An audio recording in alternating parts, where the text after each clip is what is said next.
What if I told you there was once a man who sold off government luxury cars, banned ministers from flying first class, refused a presidential salary, planted millions of trees, gave women the power to lead, and refused to bow down to Western debt? He was just 37 when his best friend betrayed him. This is the unbelievable, tragic, and powerful story of Thomas Sankara, Africa's boldest leader and the hero they tried to erase. Thomas Sankara was born on 21st December 1949 in Yako, a small town in French Upper Volta, now Burkina Faso.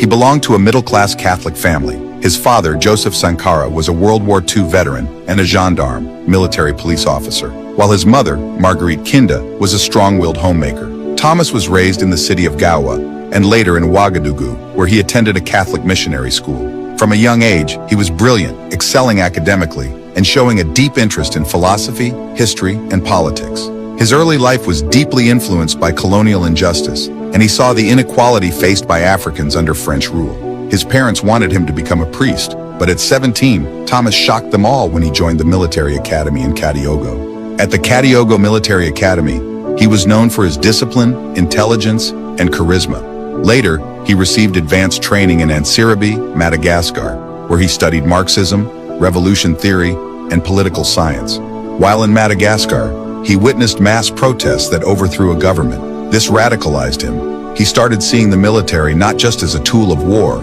but a tool of liberation. Returning to Upper Volta, he quickly rose through the ranks, becoming a captain. In 1976, he was appointed commander of the Commando Training Center in Po, where he trained a generation of loyal, revolutionary-minded soldiers.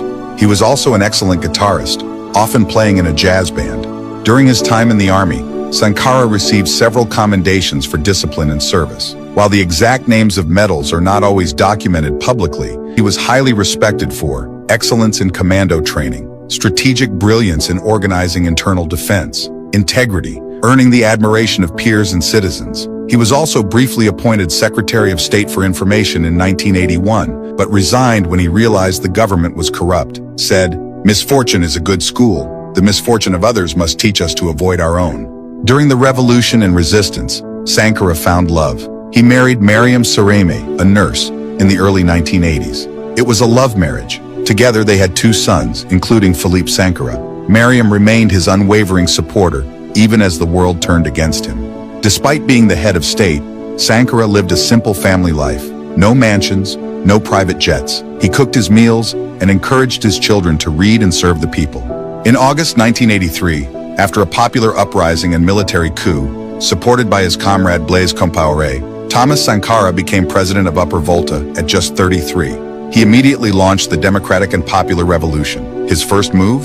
The country is named Burkina Faso, meaning Land of Upright People, in the local Masi and Dioula languages, and then began Africa's boldest social experiment. He slashed his salary to $450 per month, replaced limousines with Renault 5 cars, sold off luxury government vehicles, built thousands of schools, railroads, and health clinics, planted 10 million trees to fight desertification, vaccinated 2.5 million children in weeks.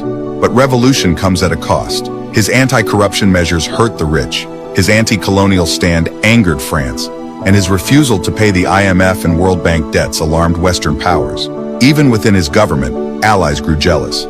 Chief among them was Blaise Compaoré, his trusted friend and second in command. On October 15, 1987, Sankara walked into a cabinet meeting as usual, but he was ambushed by soldiers loyal to Blaise Compaoré. Within minutes, he was assassinated along with 12 of his men. The state claimed it was an accident. His body was buried in an unmarked grave. He was 37 years old. For decades, his name was banned. His wife Mariam fled to France. His children grew up in exile, but legends don't die. Today, Thomas Sankara is celebrated across Africa. His statues rise in Ouagadougou. His speeches inspire youth movements. In 2022, a Burkina Faso court finally convicted Blaise Compaoré, sentencing him to life in prison for Sankara's assassination. The truth had won.